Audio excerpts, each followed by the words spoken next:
jo estic aquí no per l'èxit, sinó per la meva obligació de lluitar per un bé públic que no se privatitzi i se mercantilitzi.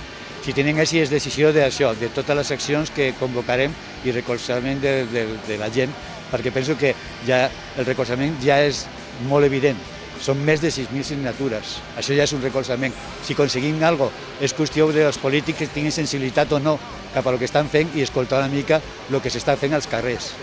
No, fins ara el que tenim com a resposta és tot el contrari, és el discurs paral·lel a això, de que sempre serà pública, que això no són beneficis, que això és el discurs contrari. I nosaltres el que volem fer és arribar el discurs, per almenys, si no és la veritat, Sant Feliu tenen el discurs que nosaltres preveiem de lo que és la maniobra aquesta, que no és ara nova, sinó que és el punt final de tota una història de 30 anys de legislació per carregar-se la sanitat pública.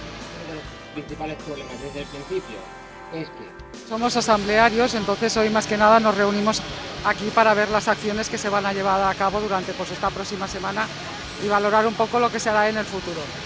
Una de las intenciones nuestras es hacer una carta donde registrar todas nuestras quejas y lo demás pues hoy decidiremos que seguiremos recogiendo las firmas, seguimos colgando las sábanas en los balcones y simplemente hacer un llamamiento a la ciudadanía para que se anime, porque de alguna manera les está afectando a ellos y nos afecta a todos. Va en juego nuestro futuro.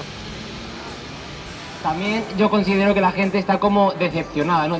Total, no vamos a conseguir nada.